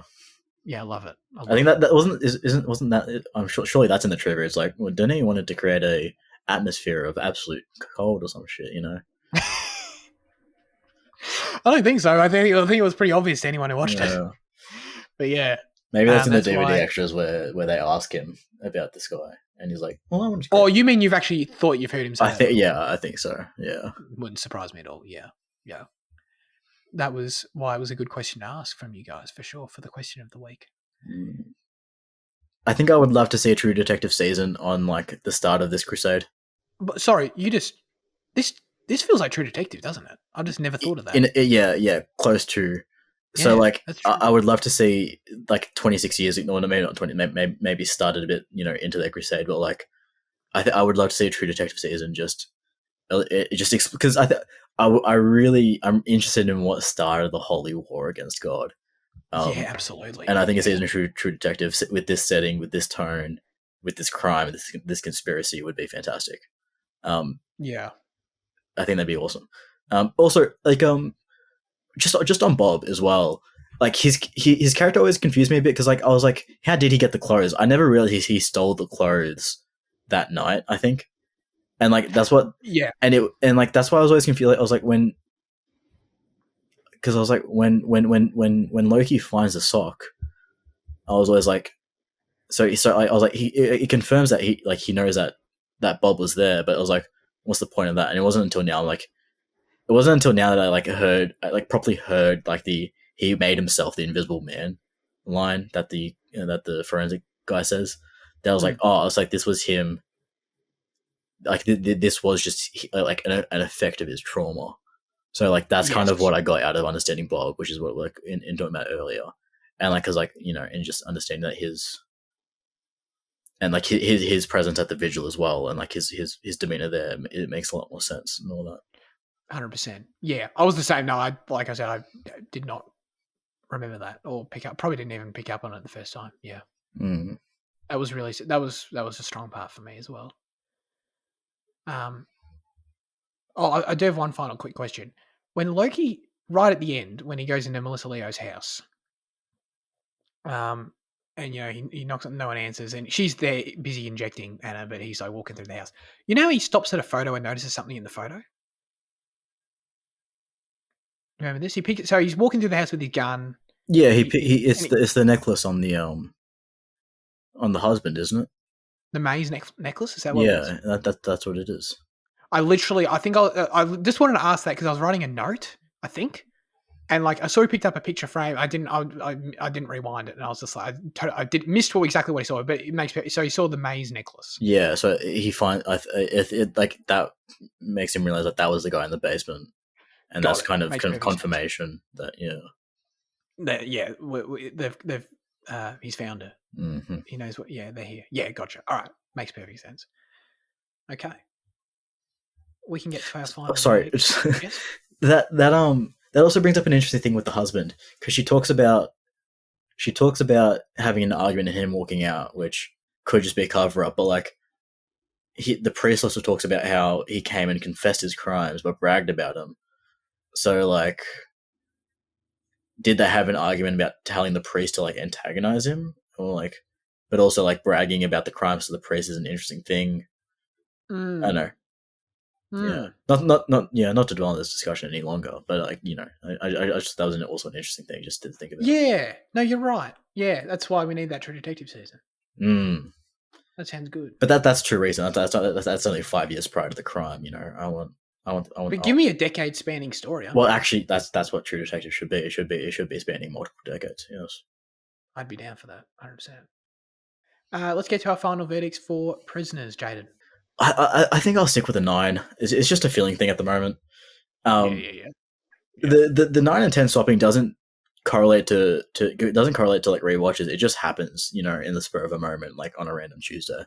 So this could easily move up to a 10 within the next 7 weeks. So. Gotcha. No, that's fair. I have to. Man, this is like I said. I think this movie is basically perfect. It's a strong 9 from me. It's tough, but there's. Would you say there's basically zero levity in this movie? Like, it's a heavy watch. Not like I feel like I'm not like a Holocaust heavy watch, but like. But you know what I mean? But like it's pretty brooding.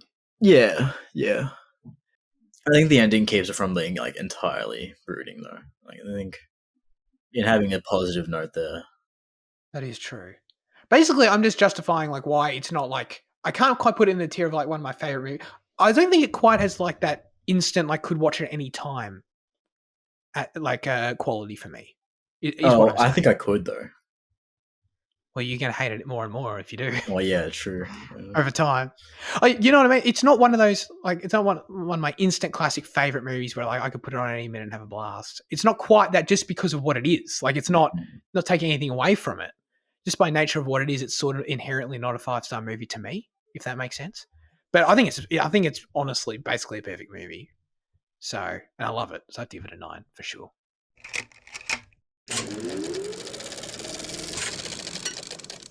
D23 happened last week, as you noted. We can blast through this.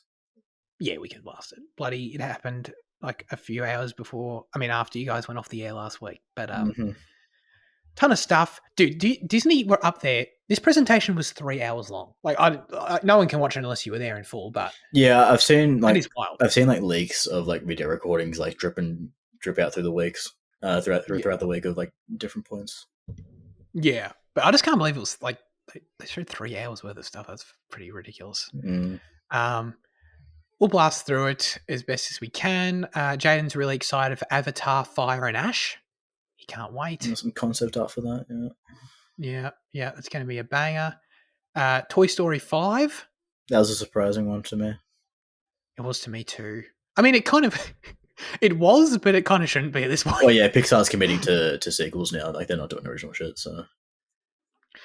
Well, they are. They've got an original coming out called Hoppers, Jaden. Yeah, I know they have that, but No, I know you mean. It seems like it's sort of 50-50 these days, sequel, original. Yeah, I think after Inside Out 2, though, I reckon they're going to go more 70-30-ish. Yeah, it's hard to disagree with that, for sure. At this point, I'll expect Toy Story movies to the end of time. Every single one. I think the trend's going to continue with the Toy Story franchise, where like every single one... Yes. All of them feel like a great ending, and then there's another one. Or hopefully, anyway. You don't want it to disappoint too much. Jaden, they're working on The Incredibles 3. Yeah, that was a surprise one as well. I don't know, like, another one where it's like, after I read it, it like shouldn't have surprised me that much, but it did. I was surprised. It was nothing but a title announcement, wasn't it? Or not title, but like a picture. And a logo, and they're doing it. Yeah. Brad Bird's doing it though, so cool. That's great. I'm obviously great on Mission Impossible. Oh yeah, absolutely. I love Brad Bird. His best work. Don't know about that. I mean, Ratatouille is definitely his worst, but anyway. Sorry, everyone. I know everyone likes Ratatouille for some reason. Sorry, I'm scrolling through this article and I got to Zootopia 2, and I just couldn't help but remember that when you told me about the ending of Wish, how they say we'll go to, what do they say? We'll go to Zootopia. Yeah, it's like the shape's like, I'm gonna go form Zootopia now. It's still one of the best things you've ever told me, man. That's fucking hilarious. I still need to watch that. Yeah. They're doing Frozen 3. Sick. Oh, Skeleton Crew. Jaden, did you watch this one? I didn't see this one, no. But I saw some images that were released with, like, wasn't there a magazine that released some images this week as well? Yeah. I saw those. You gotta watch the trailer. Yeah, probably shouldn't I? Yeah. It's pretty much reaffirmed that it's like Peter Pan in space, right? I wouldn't go that far. No. It's more like, I mean, I don't know. I know what do you mean by Peter Pan. It's more like, it has like, I saw a comment that said it has Amblin energy in terms of like E.T., fucking Goonies energy. And I'm like, oh yeah, 100%. Yeah, I've sure. seen that. Yeah. It feels like, it feels very much like a more kids family thing. In terms of like these kids go on an adventure in space. It feels like the Goonies kind of thing in Star Wars. Yeah. I actually saw quite a lot of praise for this trailer, which is cool. Like, I'm down to see positivity in the community. I thought it was fine. I'll check it out. I'm not super excited or anything, but I'm sure it'll be fun, I guess. It looked more like it was in the realm of like, it'll be fun, you know, as opposed to like anything like groundbreaking or cool storytelling. I don't know, but I did see, you probably didn't, but I did stay someone iPhoned the trailer for The Mandalorian and Grogu. I didn't even know that was I didn't even know about that one. Yeah, they iPhoned that shit and I watched it. And Zeb's in it, which is pretty cool. Oh, I heard about that though. Yes. Yeah. I was pretty happy about that. It looked very much like it was picking up from the end of Mandalorian season 3. Take it or leave it. It like, people were like, oh yeah, it looks really fun. And I'm like, looks like Mandalorian season 4 in a movie, I guess. It literally just looked like the Mandalorian season 4 in a movie. Do you think Zeb is a glup shitter character? What does that mean? because some guy on Twitter was like, oh, Gareth Borelios has been confirmed for Mandalorian, whatever. And then people started calling him a glup shitter character, in that he's just some random ass thing that got pulled out. But like, Zeb's not he's not a glup shitter, you know, because he's. But I don't understand what a glup shitter is. What is that? Oh, it's. I thought you knew about glup shitter, didn't you? What the fuck are you saying? Okay, where does this word come from? Well, glup shitter is kind of like a Max Rebo type thing, where like it's just these random ass characters that have like a name and like somehow like they're like a fan base and like a story and stuff. Oh, and, okay. Like fucking yeah, gotcha. Okay. Yeah. There's plenty of examples for Star Wars. No, Zeb's not that at all. That's exactly what I was thinking. But then like I saw an argument about like, well, anything that's not kind of out of the main 9 movies is a glup shitter to like the general person. No. Oh, no. So, to me, what you're describing sounds like the equivalent of like when well, I don't know their names, but you know when the dudes in the New Hope Cantina turn up in Rogue One? Oh yeah, sure, yeah. That sounds like what you're describing. Yeah, that's a glup shitter, exactly. Yeah. Zeb is a main character. He's a main character of another show. Yes. That's not a glup shitter. Yeah. No, just because okay, it sounds like they were making the argument they're a glup shitter. I don't know them, so that But that's you're either a glup shitter or you're not. I don't think you can. I don't think it matters. Like just because you haven't heard of them before, like just because you haven't seen one movie with a character in it, doesn't make them a glup shitter because you haven't seen the movie. If they're in the fucking movie, anyway. This trailer looked fine. Mando was on an ATST, and I was like, oh yeah, whatever. Looks like more of that. Daredevil Born Again. We've known about this forever, but coming soon to Disney Plus. All the original cast. The weirdest. So John Bernthal. I'm excited about that. I haven't even seen Daredevil or Punisher or any of these Netflix shows. Have you seen those? I watched I watched 2.5 seasons of Daredevil. Okay. And I watched like half season of Jessica Jones. Are you into the idea of revisiting this on Disney Plus? Yeah, it's alright. Oh, like I'm excited. Charlie Cox was pretty good Daredevil. Yeah. John was great. He was a really good Punisher. I love John in general. Yeah. The first 2 seasons of Daredevil were like very good, and the only reason I stopped is because like I was trying to watch them before they got taken off Netflix, and then they did, and I was like, well, fuck it, I don't care. Well, they're on Disney now. I know, but like I was still. Yeah, I get it. Yeah, the motivation. Yeah. Yeah. The weirdest thing about this is that I'm pretty sure this season has a stupid amount of episodes. I think it was 16 or 18 episodes in a season, and I was like, knowing Disney Plus, I'm like, first of all, I don't think I've ever heard a streaming show get that many episodes in a season in my life. Second of all, I'm like, knowing Disney Plus, is the twist that they're like 15 minutes long? Like, what the fuck? Mm-hmm. That's so weird. That's so weird. There has to be some catch when that comes out. I feel like you're telling me that there's 18 1-hour episodes in a season? Yeah, I don't know of any like Western streaming drama that's like gone that long. Sitcoms do all the time, sure. And K-dramas do, but like Western ones that are streaming exclusive, I don't think so.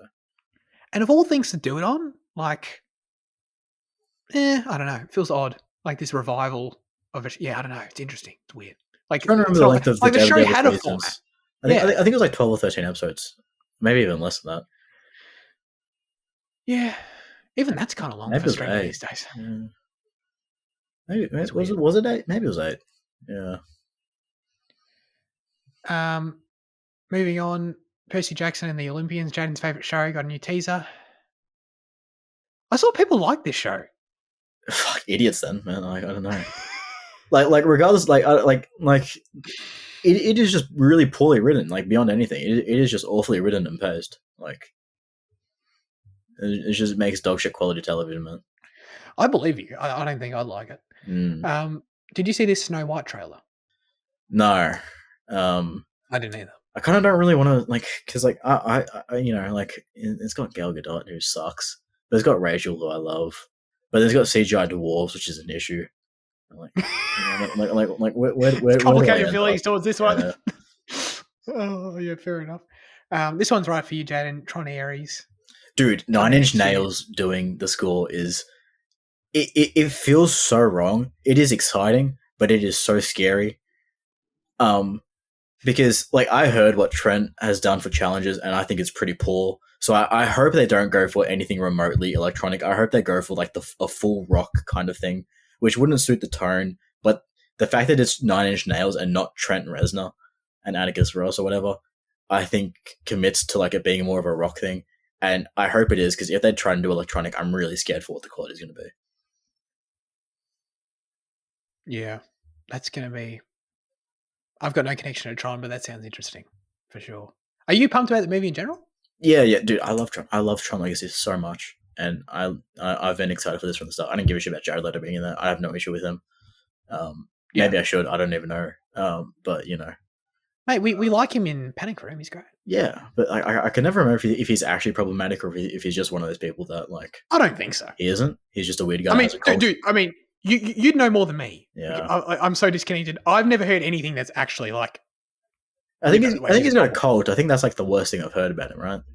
Dude, I think that's pretty cool. I'm not gonna lie. Yeah, that's an icon in my book. Yeah, I don't know what else. I think he was sending dead rats to Margot Robbie on Suicide Squad, which people took issue with. Yeah, that's weird. Yeah. But I don't think there's nothing that he's like actually like, you know, he's committed any crimes or anything. I don't know. I mean, he might. I don't know. Yeah. Okay, I think that's it. Did I miss anything else? Nah, that's all right. All good. Cool. Okay. Let's get to our highlights of the week. Jaden, what did you watch? Yeah, I'll blow through this as well, just because, you know, we're in a bit of time. I watched Moving at Myth, which is a Shinji Somai film, which was fantastic. I watched his other film called Tokyo Heaven a while ago, which I absolutely loved. And when Andy told me that this was his film, I was like, yeah, okay, I'll watch it. And this one was fantastic as well. He's tracking to be a really good director once I get to his other stuff. I watched the other film called She Sat There Like All the Ordinary Ones, which is this like Chinese coming of age thing. Pretty good. Not much meat to it. I think the average person won't like it, but it was just kind of vibey, which is what I wanted. So that was good. And then I watched The Organist, which is my actual highlight of the week. And I probably will take a bit of time on because it's a very special film. Because my friend Chris Bortoletto wrote the music to the film. And he made the music to the film. Yeah. Wow. So like getting to watch that and knowing that your friend's been working on it is great. And then also the fact that like it was just a great movie. It was really funny. It's an Australian like black comedy, dark comedy. Like because I don't want like black comedy. I don't want you to think of that ABC show. It's dark comedy is what I mean. Although there is some Aboriginal in that. But no, like it's a dark comedy. About like kind of this absurd kind of industry of like kind of black market organ donor like organ traffickers type of thing. I think the script's hilarious and like the acting's pretty strong. I think I don't know, the budget was about 10 grand I think, or maybe not even that. Because I think most of it just obviously is like made from like I think like it's 10 grand, but like I think that's just basically made from like equipment that they already had anyway. But like it looks fantastic from that. The script is great. I really liked it. But then like there was a Q&A afterwards with the director and then two of the actors and a writer, and no matter how much improvisation there was, and like I don't know, it just seemed really funny. It seems like our audience reacted way better than the first night's did, because the first night's scores were like rather low and apparently they weren't laughing as much or whatever, but then ours seemed to have been vibing with it a bit more.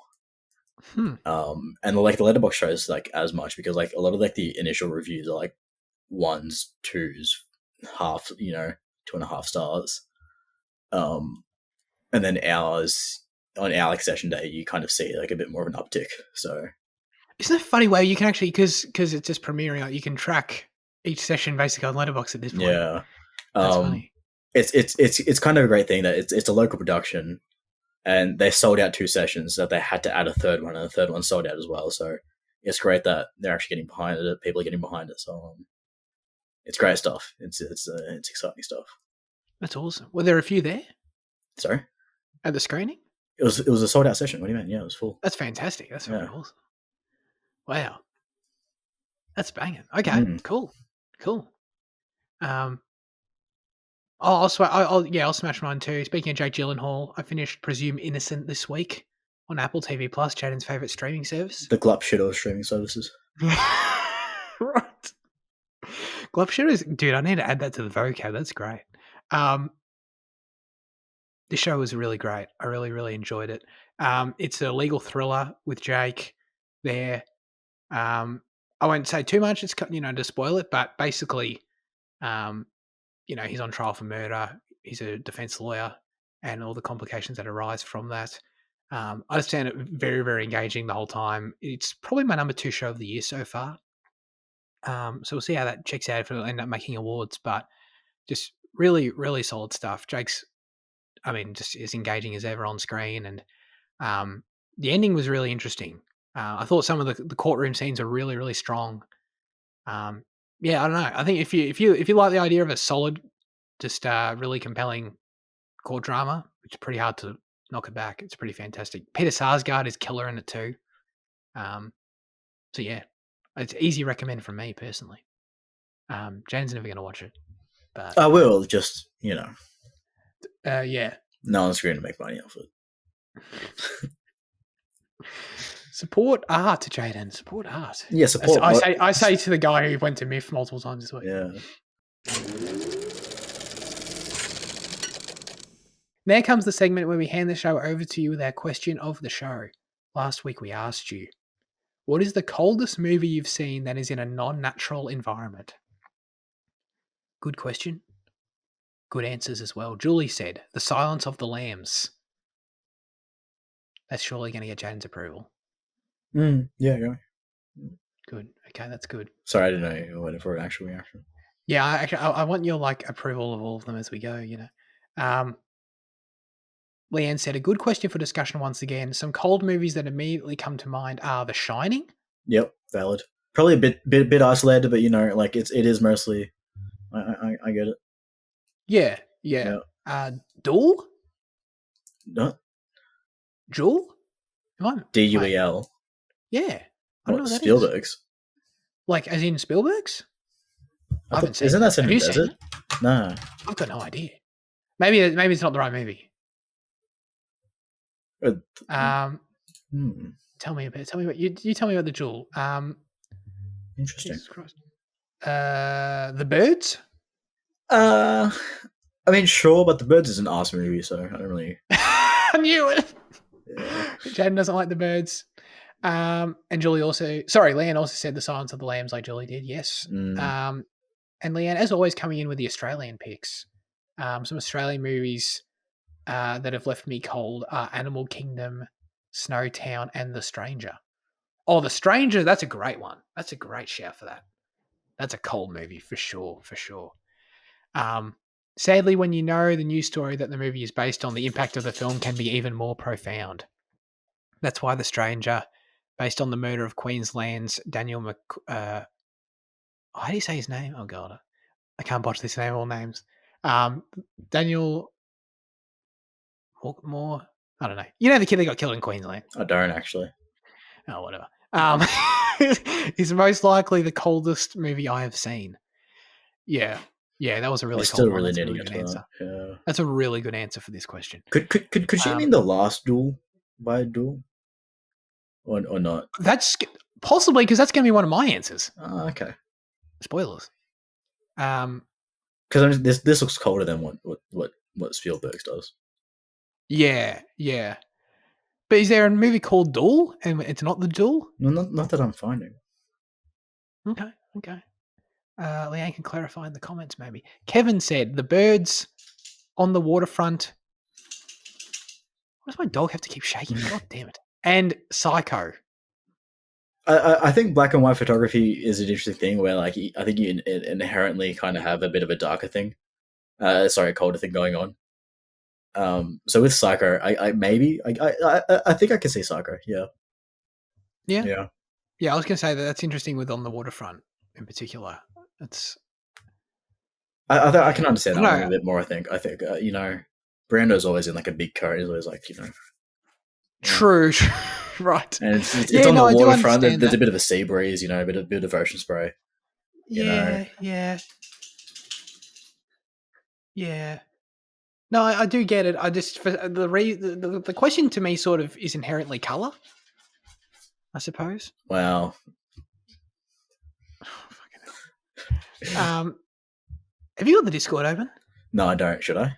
Oh no, that's all right. That's all right. I can whip it out. I can whip it out after it installs the updates. If it does it by the time you get back.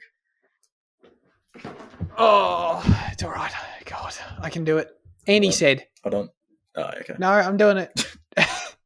And he said, Johnny Toe's Drug War is genuinely the coldest movie I've seen that is set in a non-natural environment. I'd give the spoiler away to justify why it's cold to me, but it's best to come into it empty. It's a simple police procedural film with a tense game of Marco Polo between the mainland Chinese main cop and Hong Kong crook who is forced to be undercover. I remembered watching Drug War at least 3 times before I edited my Year 12 media short film, simply because the cuts and sound mixing were the best I've ever seen from a 2010's Chinese movie. Rare for a Hong Kong master director to shoot a subtle thriller set in mainland China, and even managed to sneak past, the Chinese censors considering the ending. Not only does the entire third act feel most cold-blooded, but the fictional mainland Chinese city itself is chilly enough because the blue tint feels reminiscent to Jean-Pierre Melville's Unflick. I don't even know like 4 of those words I just said. If there's a more straightforward way to describe Drug War, think of it as a hybrid of Sicario, Heat, and French noir crime films. Okay. I don't know about anything French, but hybrid of Sicario and Heat, that sounds interesting for sure. Dr. Luke said, Nightcrawler, starring our very own Irish citizen Fitzy, a.k.a. Liam, a.k.a. John Cena. Yeah, I had a feeling Spooky might make a comment about like Liam being in prisoners. Had he seen it? And I'm like, I could see, Spooky attribute Liam to either Loki or Alex Jones. God, hopefully not Alex Jones. I think Fitzy's a bit more eloquent than that. But so I assume Spooky probably knows nothing about prisoners that Jake's even in it, right? Because like, why else would you not? I feel like there's opportunity for another little comment there, you know? Yeah. I feel like he just doesn't know that we just spent a whole episode talking about Jake Gyllenhaal. But anyway, Nightcrawler. I don't know about that. I'm going to push back on Spooky. Well, the thing is, you're still looking at it as you're still looking through the color lens. You know, I think, I think Gyllenhaal's character is quite cold in his actions and motivations. You know, staging crime scenes and letting his mate die and all that. Spoilers. Yeah, no, that's pretty dark. You know, yeah, I think it's yeah. Okay, all right, fair enough. Some good selections here. Yeah, there's a few. Yeah, I don't know. I already brought up The Last Duel from Ridley Scott. Dude, that is 100% really cold. That's a really good shout. If that's what Leanne meant, that's a good one. Either way, it's a good one. Jaden, please answer. We'll have to get up again. Yeah, I don't really know. I probably should have done a bit more research. I think Prisoners 100% is one of the most coldest films, like one of the coldest films I have seen, and that I feel is. I wrote down Gothica, which is this 2003 Halle Berry film, which feels like there's a lot of rain and darkness and kind of it's quasi horror, so like it's kind of cold. Although she's in like a singlet for a lot of it, so maybe it wasn't that cold. And then I also wrote down Haunting of Hill House, which as a TV series is breaking the rules a bit, but I think it sticks with it. It's a very blue-green color tone. There's something to do with coldness with some of the characters, which I can't really talk about. But I think tonally and just kind of story-wise, yeah, 100% it is. Interesting. Okay. Presumed Innocent feels pretty cold for a TV show, actually, I must say. Yeah, I mean, for me, we always bring this up with Fincher, but like, I feel like half of Fincher's filmography counts. If you had to pick one, what would it be? Well, you see, I was thinking about Seven, but like Seven doesn't feel cold despite the constant rain. I agree. It feels like a Queensland rain, where it's like kind of muggy. Yes. Yeah. I think Gone Girl's my number one. Dragon tattoo is kind of the obvious. Dragon tattoo is right up its for sure. Yeah, up its ass. I think The Killer not in terms of like, I don't know, actually, because he's in the islands for a bit of it, but like in terms of like the killer's personality and how that kind of comes through and protrudes. Yeah, a little Maybe. bit. Yeah. I think Alien 3's got the industrial thing, but it feels like a really hot industrial setting, like really sweaty. Yeah, no, Alien 3 is like Indonesia vibes for sure. You know what I mean? Yeah. Bloody... You got it. Oh, man. I just had one and I totally blanked it. Come on, here's the other films. You were saying Gone Girl, weren't you? Oh, Social Network's cold. Yeah. Yeah. You agree? Yeah. Yes. Yeah, thank you. Yeah. I think Gone Girl's pretty high. Yeah. Basically just, I guess, like that era of Fincher specifically. Zodiac, I reckon. Probably maybe a little bit less so, but... Yeah, I don't know. No. I don't think feel. I think you can feel Zodiac at points, but I was like, you wouldn't really ascribe to the whole film. Yeah, okay. All right.